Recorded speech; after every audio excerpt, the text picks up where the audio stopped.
Thank you for joining us at the Cybersecurity Summit. Today, we are going to talk with this amazing panel about insider threats. I'm Kristin Judge, the founder and CEO of the Cybercrime Support Network. We're a nonprofit serving individuals and small businesses that have been impacted by cybercrime in the US. And I'm very excited to have each of the panelists introduce themselves, and then we'll get right into the questions. Matthew, could you start us off? Sure thing. Thanks for having me. Matthew Gardiner from Mimecast. I'm principal security strategist here, and we focus on cloud-based security and resilience services. Great. Brian? Yes, hi. Thank you for having me today. It's surely an honor to be here and a pleasure. I'm Brian Robison. I'm Chief Evangelist at BlackBerry, formerly Silence, and we focus primarily on defending the endpoint from cybersecurity attacks. And there's a few extra endpoints when we work from home, so we'll talk about that. Thank you. Ray. Hi, everybody. I'm Ray Espinoza. I'm the head of security at Cobalt. We are a pen test as a service company, and I own everything from security ops compliance to product security. Thank you. Kelly. I'm Kelly Shortridge. I am VP of Product Management and Product Strategy at CapSlate, which is a New York City-based startup providing monitoring and detection for production systems. Great. Cy? Hi, I'm Chavali. I'm a product marketing manager at Proofpoint in the Insider Threat Management division. Thank you. Nick, welcome. Thank you. Thanks for having me. So I'm Nick Yokum. I work with Code 42, and we focus on insider threat from the endpoint to the cloud. Thank you. And Andrew? Andrew Miller, Principal SE with Pure Storage. This is an amazing panel. From a personal standpoint, I've actually been talking about ransomware through multiple companies over the years. As Pure Storage, we focus in on attack mitigation and even forensics analysis and how we can enable that. And I'm glad to be here. Thank you. Thank you. And I want to remind everybody, even though we only have a short time for the conversation, all of these great companies have a booth, including ours. So make sure you take time to go visit their booths to continue the conversations. All right, Nick, we're going to start with you today. How do you identify potential malicious users before there's an attack and then defend against it? Right, that's always a good one. So, I mean, you have to have some intelligence, right? So you have to have a tool that gives you intelligence on what the users are doing, right? Where are they moving your data? Data has become extremely portable, especially even more so, I think, as companies go through digital transformations, whether they wanted to or not due to COVID. So, having that visibility is key, but then also taking a look at what type of employees they are. Are they high risk? Are they presenting a bigger risk to the business than another employee because they have a lot of access, or they're on a special project? Or of course, are they leaving, right? One thing that we found is that employees that are departing are generally going to take stuff with them. So that's definitely a category to watch. Thank you. Kelly, how about you? So I think part of it is how you frame it, right? So malicious users, like in theory, are not that different than like any sort of attacker that's going to be stealing like admin or just general user credentials. I think also what you have to be really careful about is kind of being unfair to a lot of the people who may just be doing something accidentally malicious, people who may be just careless and not kind of naming and shaming them as like a bad or malicious user, and always be thinking about how you can design systems so you can kind of deal with the impact of any user, whether an attacker or otherwise, who's causing some sort of incident you don't want, rather than applying policies that are punishing people as if they're all bad apples, which is what I see a lot with kind of like tools that are attempting to help with the insider threat problem. Thank you. Andrew? So this is hard. Let's just be real. There's a huge landscape here of things that you can do to identify. We've got some great companies here, as well as from a Pure standpoint. Often we have a lot of channel partners, solutions integrators that we work with to actually help provide some of the hands-on work. I often recommend as we look at the defense in depth, because this is security, defense in depth, two things I'll call out sometimes are around principle of least privileges. We're only giving people the privileges that they need to do their jobs. That stops a lot. And then also looking at your data protection methods. Once you get into the point of mitigating an attack, if there's been compromised admin credentials, I think like Kelly mentioned, that's really hard to protect against. And can you take your data protection methods and protect, not just make them immutable, but immutable even to the point of admin compromise? Thank you. Sahai?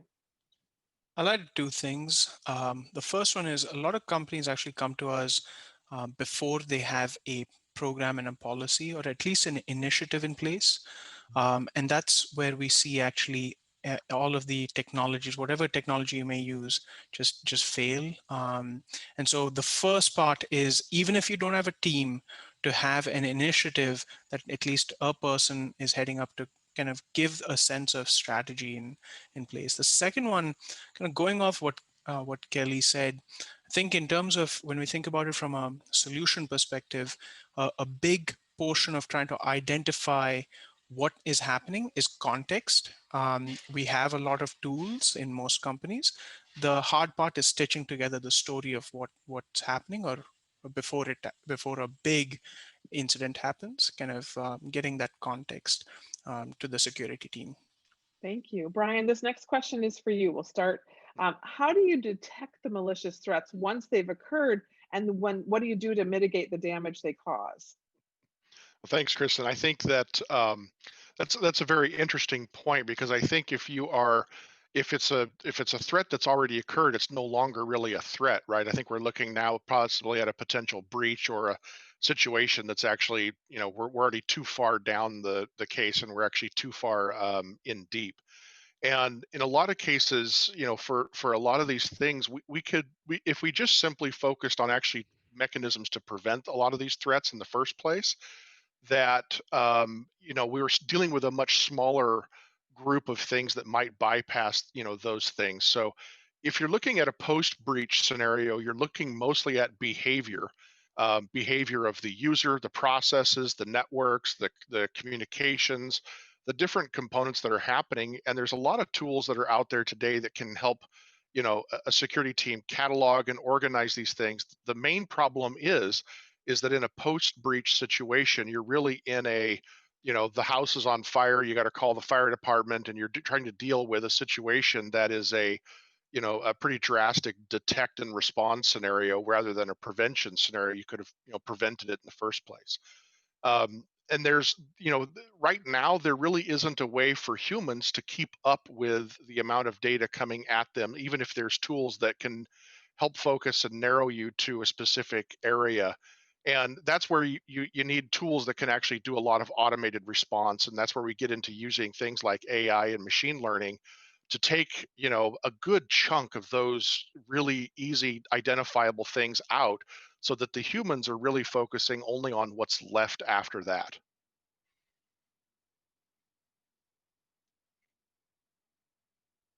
I was muted, sorry. It's my turn. So Andrew, what are your thoughts on that question?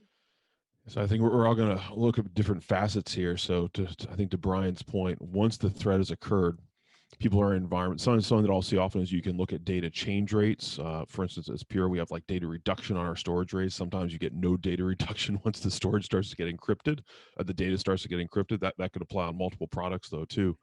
I think of this as a subset of a disaster recovery conversation, although it's a little bit different. I started as a backup admin, right? So once you're recovering, we're into data protection methods. And if you'd asked me when I was a backup admin, can you restore 50% of your data center from backups really fast? I just kind of look at you sideways like that. That's even if the products are good, you didn't architect or design it for that. So that's where then I get into really kind of three principles about kind of mitigating the damage. The first is around something that's simple to implement and maintain. If it's your last line of defense, it's an insurance policy. There can't be lots of day-to-day care and feeding required, or else it won't be there when you need it. Secondly, we're seeing threats around not just getting the environment, but around compromised admin credentials. So that's where I talk about immutability, data protection methods that can't be modified. And even if someone could go in preventing deletion of backups or the data protection methods. And then third, even if you did all that work, if it's not fast enough to restore, it almost doesn't matter, which is really painful to think about. I'm thinking of one customer, they went in to do a restore, and it was like kind of Windows progress bar style. This was during ransomware attack recovery. It counted up to 60 days before they canceled the restore. So actually thinking about that speed of restore out of systems that classically we often don't think about it, because often the encrypted data can go across your traditional disaster recovery mechanisms, replicated data, et cetera. So I like to think of that as the trifecta. It's fun to talk about. Thank you. And Ray, your thoughts on this question? Sure. So I too think about it in a couple of different phases. I think first, when it comes to monitoring or being able to detect malicious threats, I think it starts with your overall security monitoring strategy, ensuring that you're looking for use cases or threats applicable to your business and not just listening to all the noise that may be coming in from your SIM. It gives the security teams the ability to at least be able to dive deeper and start to follow a thread if something seems off with specific use cases and user behavior. I would say as far as mitigating the damage that it causes, it ultimately comes down to an incident response program and plan that is muscle memory. And so, I put a lot of effort and emphasis into tabletop exercises with stakeholders and supporting members so they can have a good understanding of who's doing what and when. And when the real bullets are flying, so to speak, nobody's freaking out. Cool and calm prevails. You're able to look at the data, figure out what it tells you, and respond appropriately. I've learned my lesson the hard way from years and years of incident response that the more that we can get ahead of that, the better that we respond, and the more that we can mitigate some of the damage that an incident will cause. Great point. Sai, would you finish this question up for us? Oh, sure, Kelly. So I think one thing that is definitely missing from this discussion is the fact that this is a very not totally solved, but highly discussed problem on the DevOps side of things. And I don't think we can ignore the fact that concepts like resilience are incredibly important to this. And instead of focusing on prevention with, AI and machine learning and all that stuff that, it takes months and months to actually baseline and set up and everything, we should be focusing on ensuring that we can actually fail gracefully, making sure that we do develop that muscle memory in order to recover.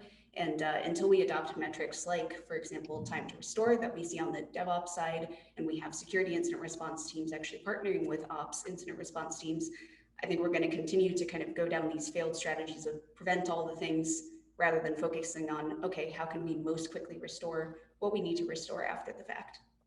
Thank you. And Sai, if you want to finish this question off for us. Sure. So I think this idea that one solution or one strategy will work. Obviously, we have talked about can't do it. But in terms of mitigation, I think the three big areas I think about, the security team is under so much pressure. I'll just give one quick customer story. One of our customers came to us after saying that they had put days, multiple analysts together to essentially just do the basic work of matching log files up to understand which user. Are we talking about one user? Are we talking about 3 users who have done all of this? That is such basic amount of work that we really need. We can use solutions that are out there, whether it is whatever the technology behind those are. And that is where context comes in. It's that being just able to answer who did what when. And in that customer's case, it really came to a head when the CISO asked that question, and they were hard pressed to answer it. And so that's, I think, the biggest thing that in terms of mitigation that you can do to take the pressure off that comes with any kind of incident. Great, thank you. Matthew, I want to get your voice in here. Next question. How do you identify areas where an unintentional insider threat may occur and then prevent the human error from causing a breach? Yeah, I mean, I think it's important. As like the triumvirate of insider threat. Malicious is severe, but the least likely, the least typical. It's compromised and careless. That happens pretty much all the time. And so, you don't know which one it is, of course, while you're starting to discover and do your investigation. But there are places you can look that are common between compromised and careless. Generally, your careless user and your outsider that's compromised, the careless user, are using your channels, of your common channels, your email, your web, both in and out of your organization and internally. So, a good place to start, and a place where a lot of people have tools in place, are monitoring and detection and investigation of your email and web channels. On the prevention side, it's back to the classic other triumvirate: people, process, and technology. You try to prevent people being socially engineered or doing careless things through, good security awareness training. And we can talk maybe about what the good means in that context, but effective and engaging security awareness training. But then, of course, have the technology to enforce and detect, and then have the processes behind that are not a single point of failure. There's so many processes that it's shocking that just one mistake or one error or one breach can cause a major impact. You know, you really should require multiple forms of failure for bad things really to happen. Great, thank you. Nick, your thoughts on this one? Yeah, so I think Matthew's definitely going down the right track, right? What we take a look at a lot is the trust but verify, right? Zero trust. So trust your employees to do the job you hire them for, but have the visibility to figure out, hey, what are they doing that maybe could be done in a better fashion? And then, of course, training, you know, which Matthew also touched on. We do a security ninja program internally, where you've got different belt progressions that you can go through, and so it gamifies it. It makes it fun. It makes it a competition, you know, amongst the employees. But it also gives us that learning that we need to not get those phishing attempts, right, and to pass those, so we don't get malware. Great, Brian, what are your thoughts? Well, for me on this one, it's kind of like what Nick was saying. It's I call it kind of the monkey on the mouse situation, right? It's usually a lot of the issues that we deal with in incident responses and things like that, unfortunately, start from a human aspect, and they start from, you know, essentially a human being hacked, not necessarily technology or computer. And it's so much easier for me from an adversarial standpoint to actually hack a human than it is to hack a program or a computer in a lot of cases. And so if, you know, today the main issue around insider threat or external threat or anything is the security tools that we have out there today cannot make decisions based upon intent. They don't understand intent of an action. And it's usually only when a series of actions become a string of events that you know, then rules can take over and make changes and stop things from happening. And I think one of the problems is that we're still focusing on the one key event that is probably the most compromised today, and that is the initial authentication of a user. You know, we're treating that authentication as an authentication event, and unfortunately, to try to make it more secure, we put more friction in front of the user. We require 2-factor or 3-factor or biometric, which is essentially a shortcut to the password. You know, we put all these restrictions in place and policies in place and tools in place, and it makes our employees actually more, you know, more fed up with security, and that creates a bigger fight on the back end. But we're creating this event in time, and then for the entire time that event is active, that entire session, we're still allowing that user to have the same rights. And we need to look at ways that everything that user does post that login event is also authenticated. Every keystroke essentially needs to be authenticated. Every mouse movement, or every process launched, or every, you know, network you know, storage attachment, those things need to also be looked at to determine if it's normal activity or if it's all of a sudden something anomalous. Great, thank you. Kelly, what are your thoughts on this question? Yeah, I'm definitely not in favor of surveilling your colleagues. I think that's very misguided. I think if we look at kind of the initial question, versus how do you identify it? To me, one is just throw away the label human error. Any kind of understanding of complex systems, you'll understand that doesn't make any sense. So what you need to do is threat modeling that starts with decision trees and specifically looking for what are the least cost path for attackers, identify the low-hanging fruit and eliminate those. Because if you're eliminating those for external attackers, you're certainly eliminating them internally for any one of your colleagues that you think might be doing something nefarious. So I think that's very important for one. And the problem that we see in a lot of the industry is people are very focused on the, like, you know, what if the insider, you know, has some sort of, you know, super elite hacking skills and takes like this very high cost path? And it's like, okay, but until you make sure that, you know, you have like basic like access controls, you can even have like peer-based authentication for 2-factor. Like until you have that, there's no point really worrying about the super fancy stuff. The other side, as far as prevention, I think a security chaos engineering approach where you're specifically injecting failure and types of failure that are happening in your kind of like live systems. Typically, when we think about software delivery, that's production systems. You can also think about it in terms of your data stores, like inject users that have admin credentials. Are you getting alerts when this happens? Like, are you making sure that your 2-factor is working?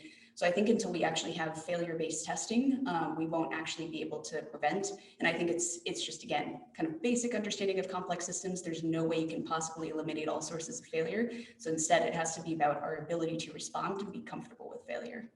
Thank you. Andrew, finish up this question for us, please. I think I'll just tell stories. This is where, when I used to present this in person, people don't like to talk in public, but they'll come up afterwards and they'll tell you stories about stuff. And this goes to, frankly, just that as we as humans, we're often the weakest link. And I agree with what Kelly said, but just like the initial entry point, it's through us as people often. And so this is about principle of least privilege. Mentioned that before. It's also about IT training. The way I just like to illustrate it is again, a couple stories. Like if I get an email from my CEO, Charlie Giancarlo, who emails me just about never, I don't know, I'm a couple steps down the org chart, being frank. I should be very careful about that. So it's not enabling macros. It's be careful what you click. I had a gentleman in Toronto that came up to me. He said the day before, I was hearing me present on this. It was a lot of education, only a little bit about my company stuff, right? But mostly education. He said he'd gotten an email that looked like it was from iTunes for a $49.99 app, which hopefully I don't think for anybody else that's going to make or break us, but that's a lot for an app. Like what did I or my wife or my kids buy? The only thing wrong in that email, you'd have to do like view source in the HTML, was the dispute this purchase link. If there's either a 0-day browser vulnerability or one that's not closed yet, kind of thing, you haven't been updated, it would take advantage of that. Or lady in accounting, 7:40 a.m., got a PDF that looked like it was from a vendor that they worked with a lot. She opened the PDF, her machine got compromised.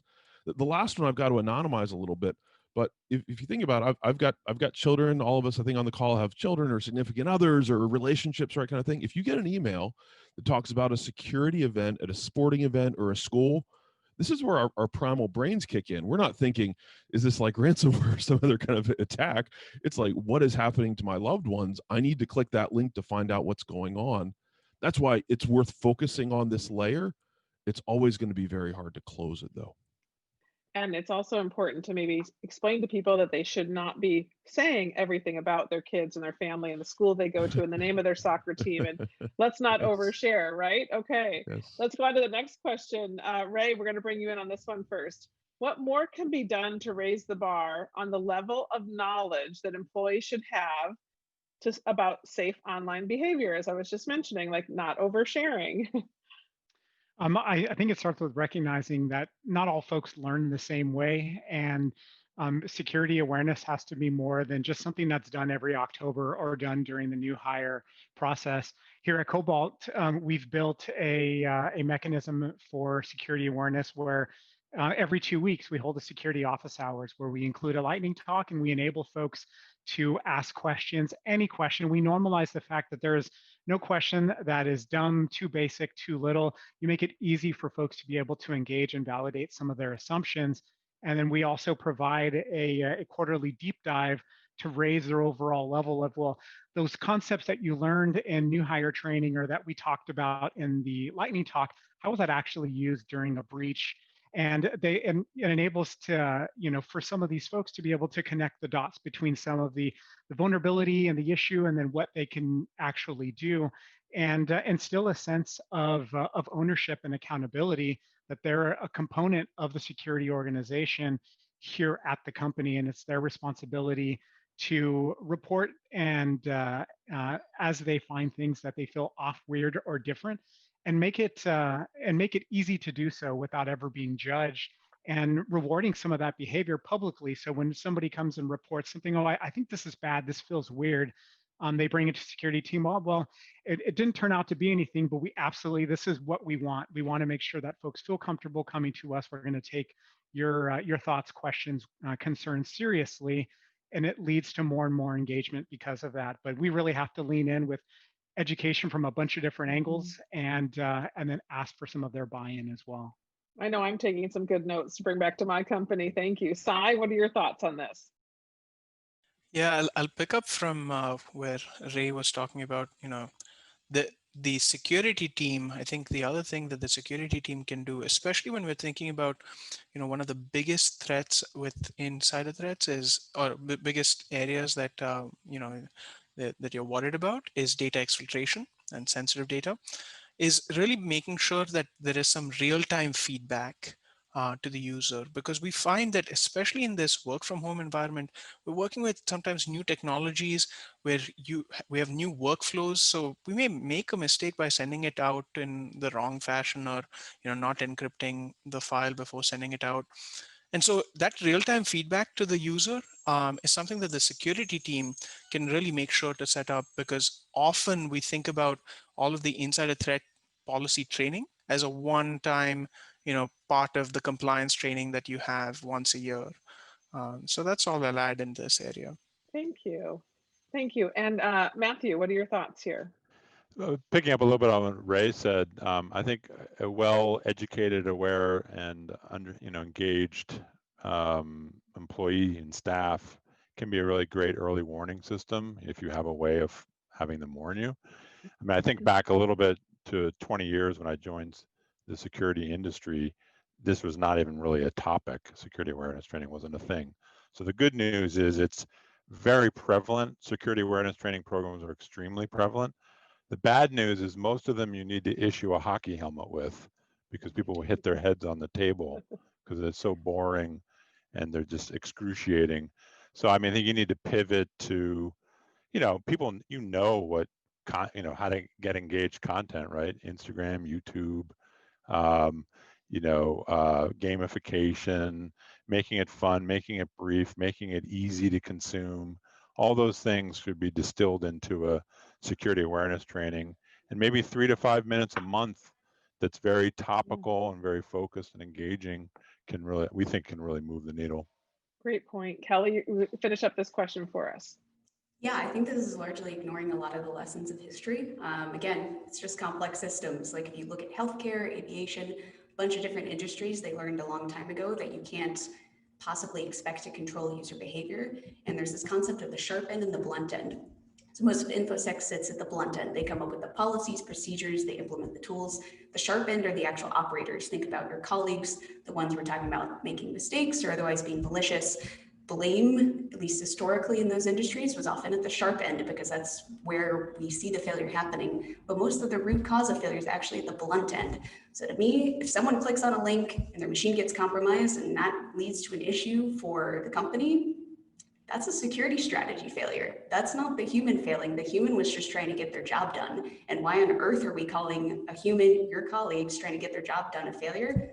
I don't know. To me, again, your whole organization shouldn't fall apart if one human makes one mistake. I think it's pretty ridiculous. And I think the way that we frame it, again, is just ignoring a lot of the lessons that these other industries have gone through. And that's why I always encourage people to kind of look at a traditional resilience approach, look at kind of the magic of UX and checklists. I know UX is not something security ever talks about.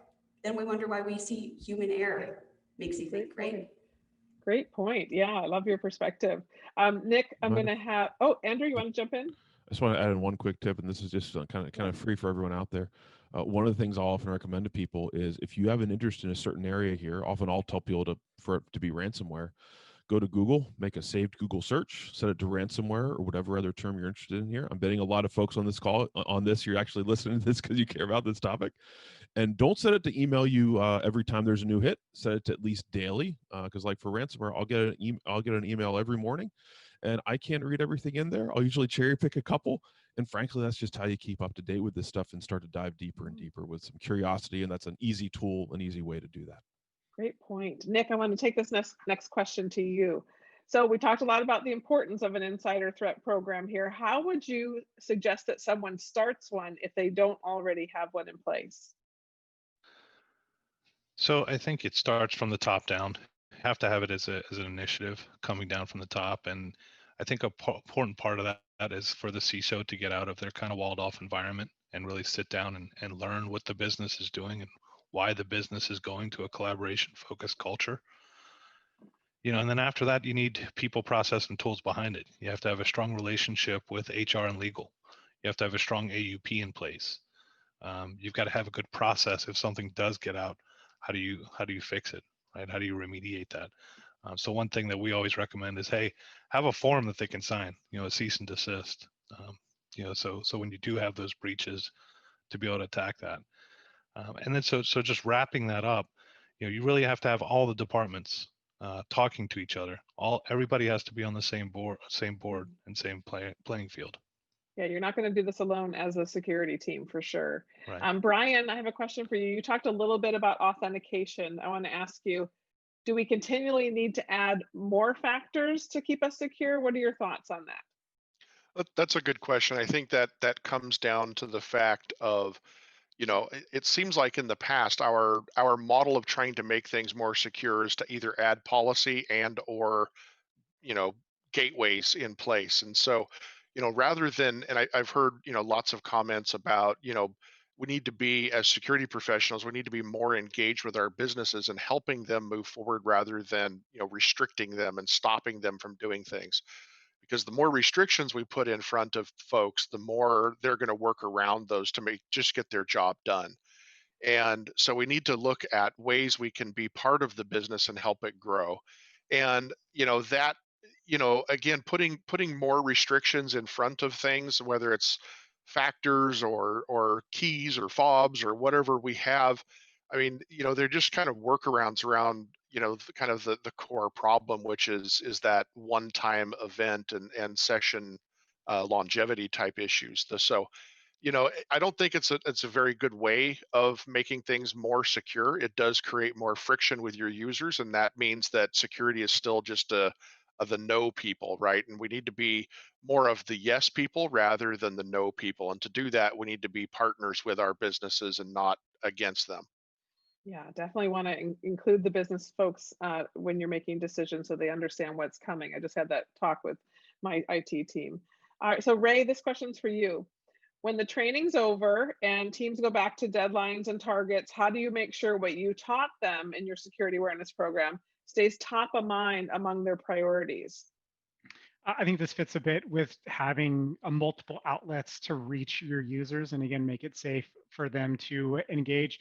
We also have a Slack channel dedicated to security that we encourage everybody to join upon startup. And we share relevant information. We try not to make the channel too busy, but it gives us an opportunity. So when there are time-sensitive threats that are abound, when COVID hit, and there were lots of specific phishing lures around looking for news, we had an outlet already to get that information to our employees very quickly and allow them to ask questions rather than some of my peers who I've chatted with where they're trying to figure out that delivery vehicle. How do I get this information out? I surely don't want to email this to all of our users. And so, having security continually talked about, but not over talked about, and then allowing them to be able to engage and ask questions. It's been a huge time saver, and it's enabled a lot more buy-in to the program. Yeah, it's just making it a part of the everyday culture. It's really great. So you mentioned COVID-19. Yes, we are living in a pandemic. So we have this new thing called work from home. It's not all new for everybody, but it's new for a lot of folks. And Matthew, how has that changed the insider threat from your perspective? Well, I mean, one thing we have to recognize, most people may be listening to this or on this panel, it didn't change their life that much, at least technically. But, if you look at like IDC PC shipment data, there was, I think the last quarter was almost 15% up year over year. So there are a lot of machines out there in people's hands now in a different domain, their actual domain, their house, that hadn't been before. And so the people are in a different environment. They're interacting with your IT systems, and they're doing their job differently. And were you ready for that? In many organizations, they weren't that ready, and they're just catching up. And then, of course, it was already mentioned, the attackers have shifted. The attackers are aware that the environment has more layers, has more vulnerabilities, and so that's shifted a lot of the realities. And I think a lot of organizations are just trying to catch up to the new threat environment. Agree. Sai, what are your thoughts on this question? Yeah, I'll add that the external attackers who then compromise users and come into the system are very different in this case from insiders, and we see that because when we look at the insider behavior and what kind of threats we're seeing, just in terms of what has risen, obviously we've seen the rise of usage of cloud apps to exfiltrate data. But one thing that we have seen quite significantly is the unfortunate use of corporate endpoints for, personal and illegal use.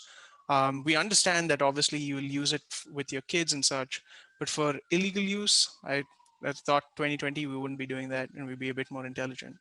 But that's how insiders are quite different from external attackers. Thank you. Andrew, this next question is for you. Most attacks don't happen immediately after the initial penetration. Can you walk through the anatomy or timeline of an attack? This is one where I often have a slide for this, or I wave my hands, or I like to whiteboard it out kind of thing. So if we think about, if you go back a couple years, someone would get in, there'd be encryption right away. That is not the case today. Average attack length 2018. The numbers are mushy because no one really wants to report this stuff, but we believe it's around 200 days in 2018. Average attack length 2019, the numbers were saying 50 days, give or take. Someone gets in through whatever method.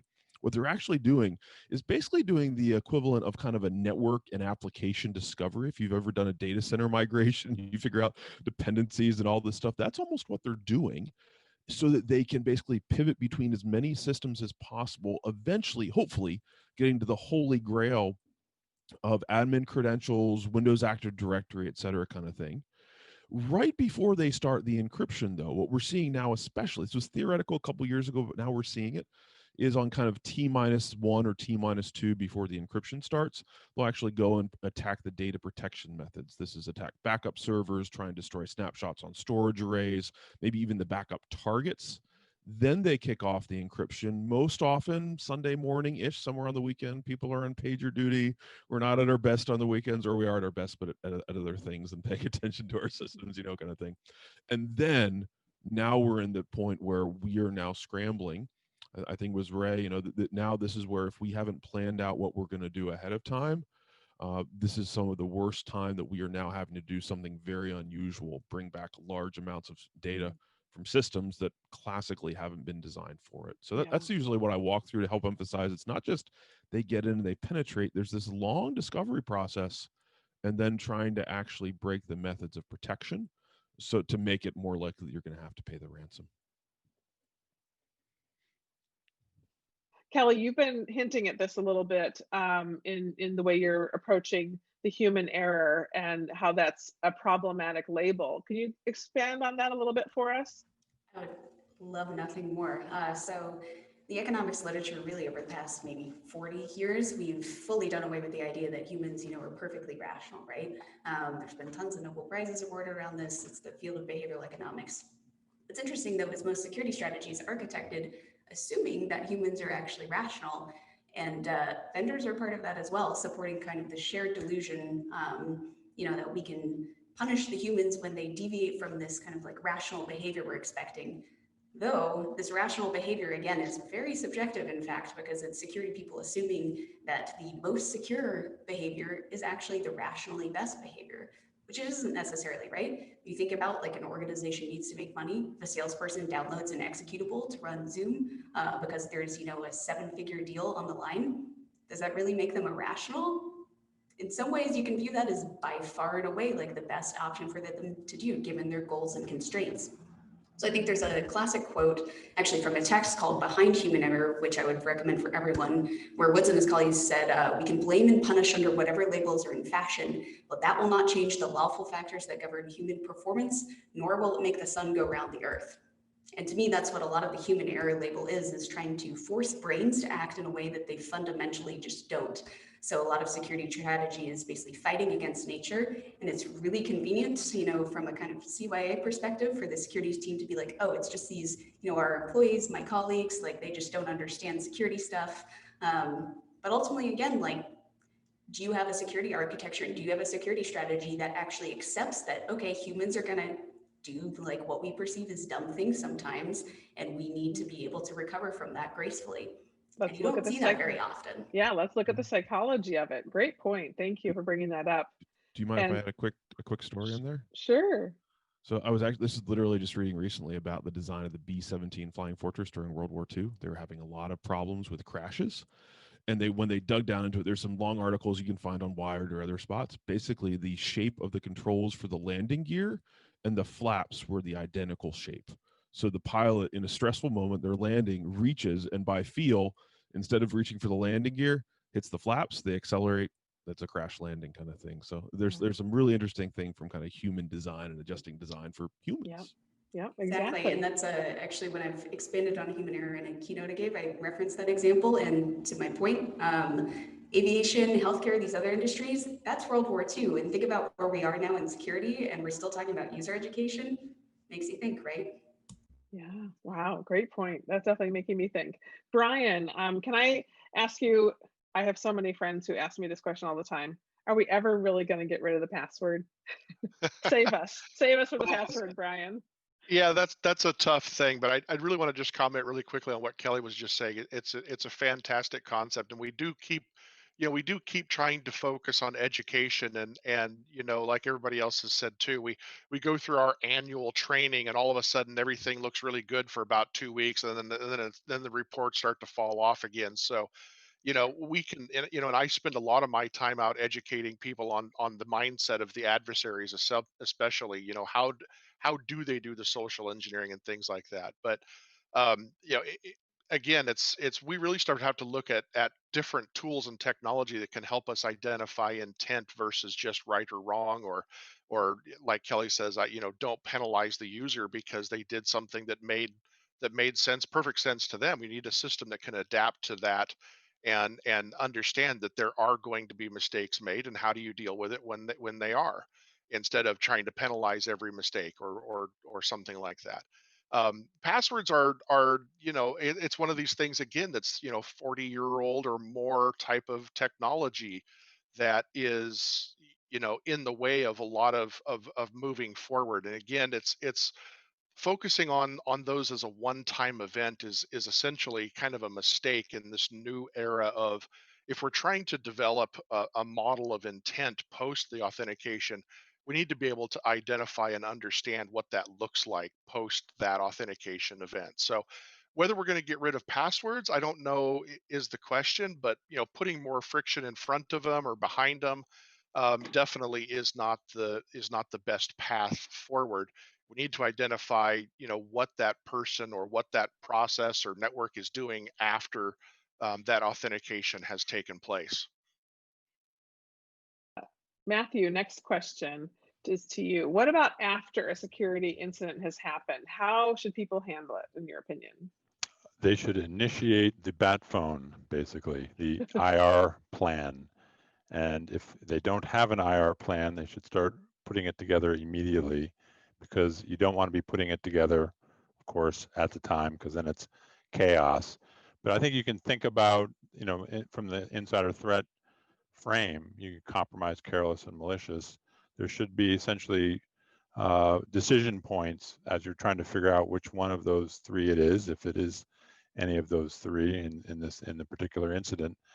Because of course, a compromised case, your user was socially engineered, but it's not really their fault per se. But you have a criminal, at work, so you probably want legal. You probably want your PR team. You might even want law enforcement at some point involved. If it's careless, it's not a criminal act. It's an accident. So you have to be able to clean up the accident and figure out, how to mitigate it and have it not happen in the future. And then of course, if it's malicious, again, it's a criminal act. You have to decide whether you want to go outside, but you're going to need legal, you're going to need PR, you're going to need HR, you're going to need other organizations. So they have to be primed and ready to be engaged, because when you push, hit the bat phone, you don't want to have to explain to people why you're doing it. You want to do it and have a program ready to roll. Ready to go. Yeah, try it out ahead of time. Nick, this next question is for you. How do you see increased work from home impacting security decisions around insider threat? And what should security teams look for in order to protect on and off the network? Geez, yeah, that's a tough one, right? Because I mean, you've got this new environment. I think earlier in the year, I had one customer that, because they couldn't buy laptops, they were actually bringing their desktops home. Right, huge risk that presents to the business. So when you think about that, you have a new set of challenges, and you really need visibility over what they're doing. And I think I talked a little bit about this earlier about data portability, just going through the roof since COVID has hit. And I think it's important too to have a cultural aspect to that, right? To really make sure that you're securing that new collaboration culture where security is being an enabler of that business model. Yeah, thank you. Appreciate that. Andrew, this question's for you. What are the most important principles when it comes to recovering data after an attack? So I'll repeat a little bit and elaborate on some of what we talked about before. When I'm looking at recovery after the attack, because we never want to be at our last line of defense, but when we get there, we need to be ready for it, kind of thing. So some of what we can do ahead of time is the first part of the trifecta. There has to be simplicity around whatever methods we have set up, as well as the setup of them and the day-to-day maintenance of them. Otherwise, those data protection methods, they won't be there when we go to check them, because we don't have time to check and live with them every single day. They're the last line of defense. Then get into, we are definitely seeing challenges, secondly, around admin compromise. And this isn't really blaming anyone. It's just the reality of very determined attackers, and you can't close all the holes. So making sure that whatever data protection method you have, you've planned for not just immutability. Sometimes that's a catchword in this phrase, in this world, but even mutability doesn't mean that things can't be deleted. So even going further into, if I've had admin credentials compromised, that 50 to 200 days where they're poking around on the network kind of thing. And then third, just going into the speed of restore. You know, if a tree falls in a forest, doesn't make a sound, I don't know. I'm not sure if anyone here cares, but if you can't restore quickly enough to avoid major organizational, reputational, financial impact, a friend who's a lawyer in a law firm, they know that if they get hit, they may lose customers, not because it's so awful they got hit. That could happen to a lot of companies, but it might be long enough some of their customers leave and just never come back. You can extrapolate that out to a lot of other industries. So those are the main points I usually hit on. Thank you, Ray. This is going to be our last question before we hit on our end of the discussion round robin. Ray, how do you make sure people don't feel afraid to report potential mistakes that could have compromised their security? You got to have that good culture, right? It's absolutely the culture. It's modeling what you say and treating folks with compassion and compassion, privacy, assume positive intent. If you're saying you're going to do all those things and you're trying to encourage a culture to raise issues as they see them, then you have to model that behavior. And I mean, as Kelly had mentioned, I'm a huge proponent of, if we did have a failure to some degree, what did we do wrong as a security organization? Where were our controls not meeting up to expectations? Are we not teaching the right things, saying the right things, helping folks understand in that right way? We go as far as we do a security net promoter score survey to our employees every quarter to help them. I want to hear from them. Do you feel like you're properly educated? Do you feel you have confidence in the security team that we're supporting you? And we're holding your confidence in as well. And we have metrics to support that also. So that seems to go a long way in ensuring that folks feel comfortable being able to drive that.